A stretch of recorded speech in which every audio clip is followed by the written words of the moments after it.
how's it going, everyone? This is Derek Playman, and welcome back to episode 10 of How to Practice Jazz Guitar Efficiently. You see, we've already come to the double digits. So,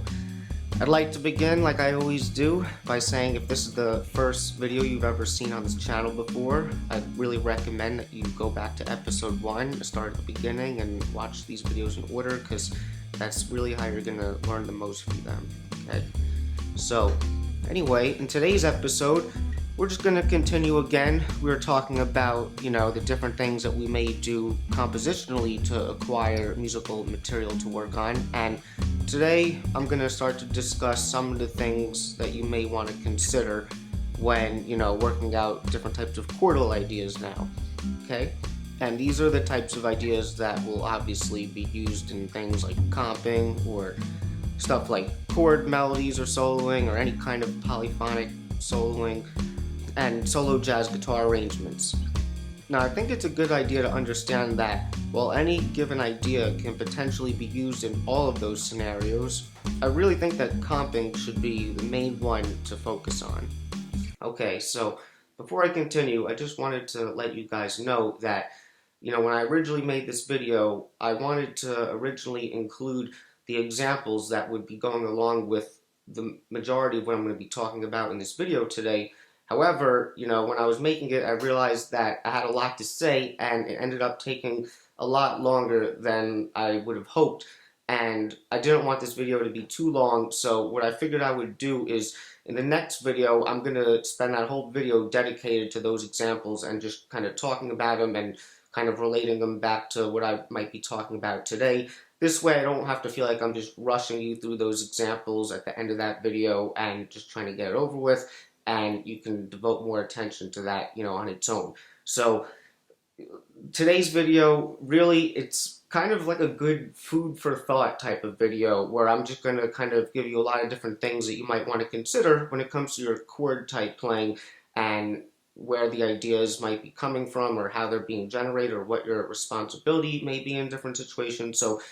this is really just an intro to how you may want to think about chord playing and primarily comping as a jazz guitar player, and there'll be a lot more to come, so I hope you enjoy. You see, unlike the other scenarios, when you're comping, the main objective is to essentially make the rest of the music sound good, and only if you legitimately have something to add that truly serves the music. And if you don't, you should play nothing at all, and you should listen. It's because of this that I believe that comping specifically will really teach you about what generally sounds good in an arrangement and what doesn't when it comes to your chordal type of playing. And, I want you to understand that there's different scenarios, because a lot of times when you're comping, the way most people tend to think about comping, it's more like you're the horn section in like a big band or something, and you're kind of accompanying them that way. And it depends on the scenario, and we're going to talk about this, but other times, your job may be more of like a timekeeper, or essentially like a drum track or a backing track, or a drum machine, metronome, whatever. But yeah, we'll get into it. You see, it really all just comes down to voice leading and rhythm. All music, or most music really does for the most part. So if you're comping and something weird is going on with either one or both of those things, there's a good chance that it's just not going to jive well with the rest of the band. It's just not going to sound good. It's not going to feel right. So, like I've said with other things, working out chordal ideas as well that are cohesive and musically logical will give you stuff that you could actually use, that hopefully will have proper voice leading and rhythmic placement, just like you do with your single note stuff. And again, I'm stressing this because a lot of people trying to learn, myself included, miss the importance of working out these kinds of ideas just like with any other kind of vocabulary. I think that this is because, believe it or not, a lot of good chordal ideas are actually pretty simple, easy to play, and maybe even obvious. But we always think that we need to practice more technically challenging things. Even if an idea is easy to play, it still needs to be worked into the hands and mind if you want to make good use out of it.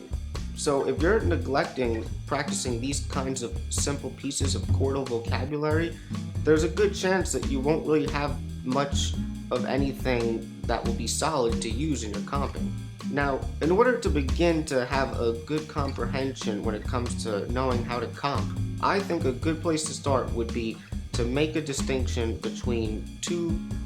types of scenarios. One scenario would be when you're comping in a duo and you're basically backing up another, melodic instrument or voice or something like that. Now, the other scenario will be pretty much every other situation that you may find yourself in when it comes to comping. The only thing that I'm trying to point out here is that when you're comping in a duo, you are now essentially the entire rhythm section. So the responsibility that you now have, primarily referring to the rhythmic responsibility, you also have a harmonic responsibility, but I'm really talking about the rhythmic responsibility here. But it will become a lot more grounding. You see, just like we know that there's a harmonic spectrum that is existing within the given music at any given time, and what I'm referring to would be things like understanding, all the different parts in the orchestration. You have, the bass parts, the lower register, and then the middle voices or middle parts, and then the melodies on top, and, also considering, some common types of things, which are not always the case, but things like roots and fifths typically being in the lower register harmonically for that grounding, and, things like upper structures or extensions or whatever being in the higher register to bring out those colors. Again, that's not always the case, but we know that there's this harmonic spectrum of all the tonalities that are existing in the music at any given moment. Now, I want you to understand that there also exists a rhythmic spectrum of,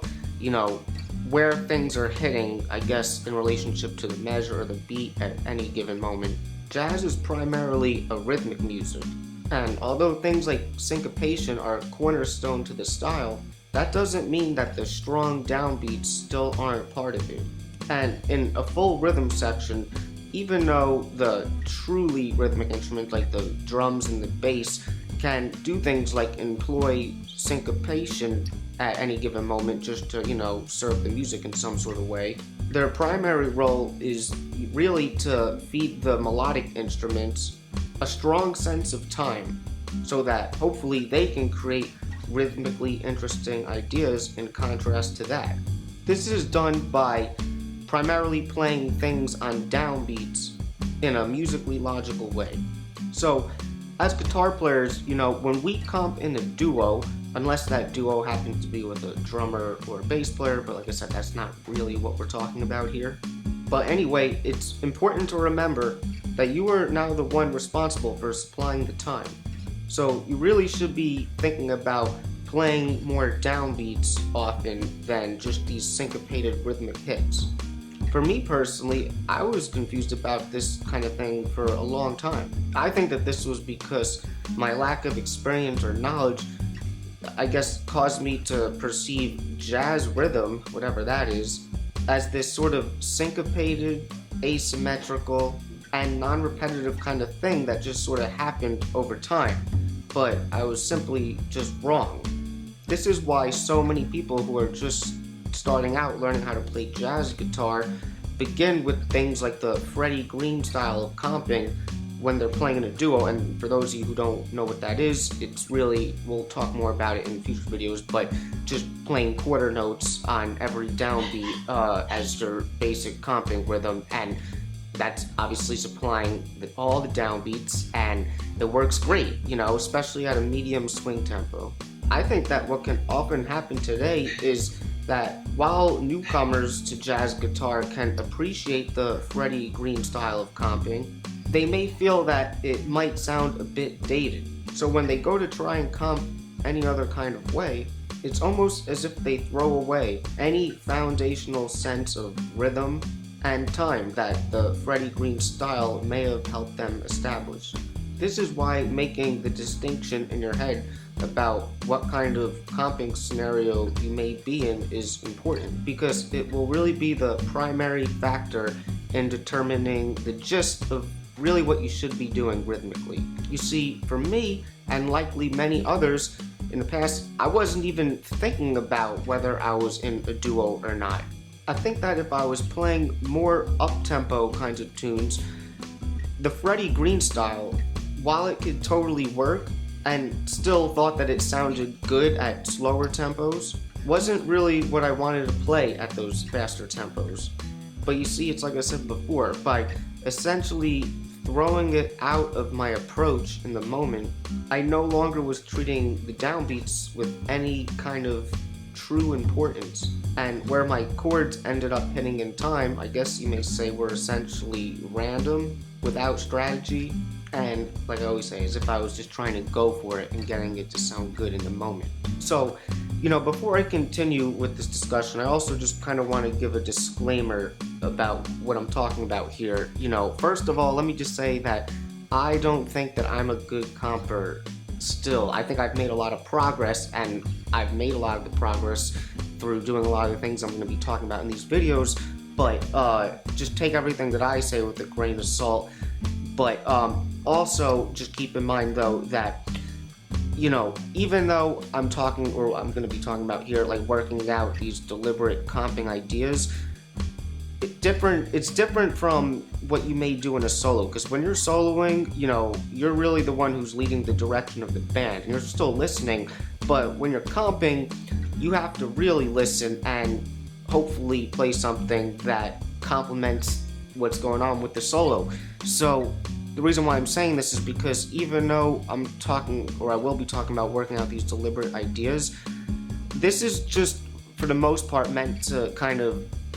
give you some stuff to work with, so you have stuff in the hands, like I said, but you still have to listen and make the right choices about things to play in the moment. And also, this is still really in the topic of acquiring material, so that's why we're talking about it more from a compositional perspective.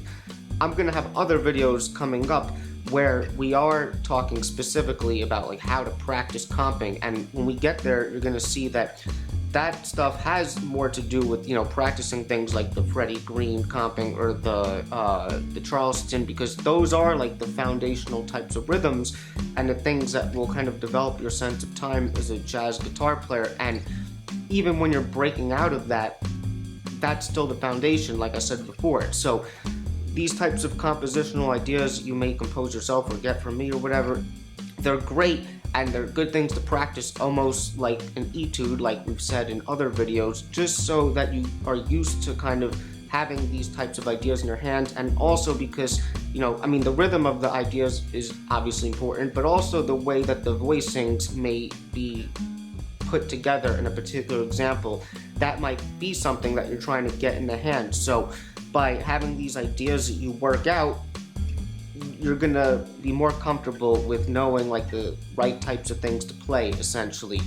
But like I said before, just keep in mind that you don't want to just like blindly play your composed comping ideas in a scenario. Even if you're playing that tune that you have an idea worked out on, if you're not listening to what's going on with the soloist,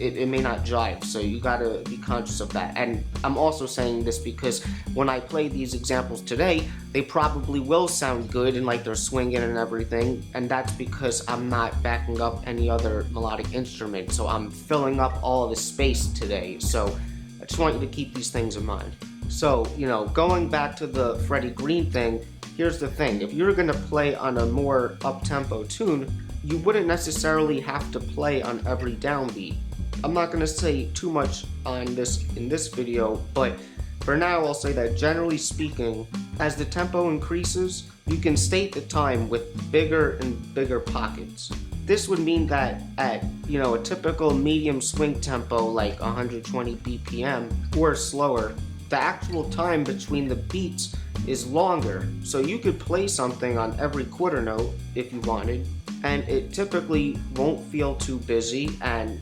especially if you're in a duo or something, it'll sound good as long as you have a good feel. As the tempo gets faster though, it's not that playing on every downbeat can't work at all, but we can generally say that if a guitar player was to do that, they would be boxing the music into something very specific that the melodic instrument may not be trying to play against if they're taking a solo. While it's not necessarily incorrect, it's typically pretty old school sounding. So as the tempos increase, we may choose to primarily focus around beats 1 and 3, or even just beat 1 of every measure. It makes you and the music feel a lot more relaxed at the faster tempos. I like to think of these beats like as if they're my goalposts that for the most part I'm trying to hit consistently, unless I'm feeling like the music is in need of some sort of push or something. And that's really, I don't want to give you like a gross oversimplification, but when you're comping in a duo, that is the way to really approach it, where it's like you don't want to be so robotic and mechanical, like if you're going to play on beats 1 and 3, where you're just ever, 1, 3, 1, 3, 1, because if you do that, it will actually work if you're playing with proper voice leading and you're playing it rhythmically accurate and all that, but it won't really produce like a nice jazz feel more likely. So that's why we do kind of still employ syncopation and stuff like that, and that's why we want to work out these composed ideas to give it more of like a kick, with proper feel. And the only other thing that I will kind of give you right now, so that if you were to try composing some of these things, and the examples that I will show you will help hopefully clarify some of this as well, but I say you can focus around things like beats 1 and 3, or even just 1, but say we're talking about 1 and 3, you can also consider the eighth notes that come before each of those beats, so like the and of 4 and then the and of 1, as well as the and of 2 and then the and of 3. And if you were to consider all those eighth notes, including the original 1 and 3, then really it's like you can almost say that the only 2 beats that I didn't put in there are the downbeat of 2 and 4. So I'm not saying never do this, I just am thinking of this literally right now for the first time, because people always talk about these avoid notes. Well, how about these avoid beats if you're comping in a duo? I'm not actually saying don't avoid beats 2 and 4, like I'm just kind of giving you something interesting to think about, but you really want to focus around those goalposts. So that's really what we're going to focus on for the rest of the video today, because there's other compositional techniques that we're going to discuss in the next video that are also very important and valid. But I just want to give you some examples of things that you might play in a duo that aren't just the straight Freddie Green or Charleston rhythm straight through, because like I said, I think that is something that guitar players sometimes are confused about, because when they do practice things like a consistent rhythm, like the quarter notes straight through or the Charleston starting on beat 1 every time, because it is like a consistent cadential rhythm,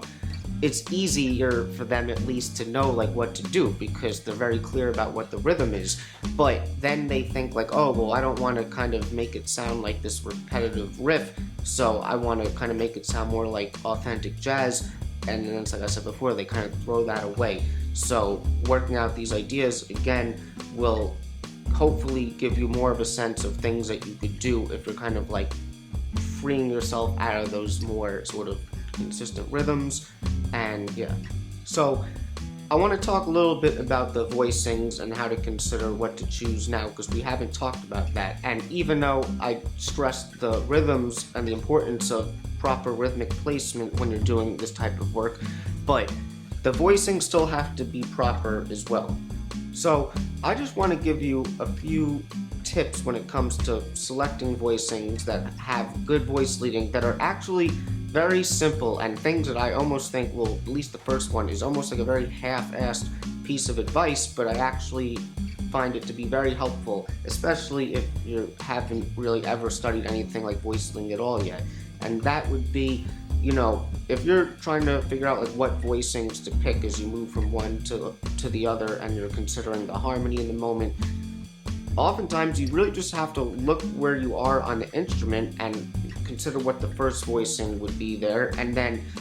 find a voicing that is basically close to that one on your instrument so that there's not a lot of motion. And if you do that, there's a good chance that there'll be good voice leading, especially if the 2 voicings you pick are correct for whatever the harmony is supposed to be. So, if you've never done that kind of work, or, really worked out ideas with voicings, that could help a lot. I'm personally definitely more familiar with the right kinds of voicings to be using in certain situations now where I don't really have to think about this type of thing as much, but like I said, if you're just starting out, I believe that this can help a lot.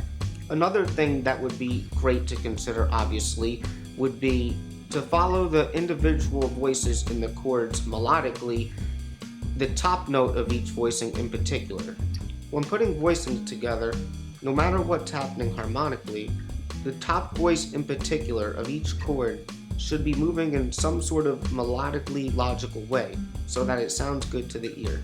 Making sure that the voices are moving melodically ensures that the harmonic motion sounds good, and therefore it enables you to not just always have to think that you have to pick voicings that are just close to each other, like I said before. Now, I think it's good to understand that your chords can jump around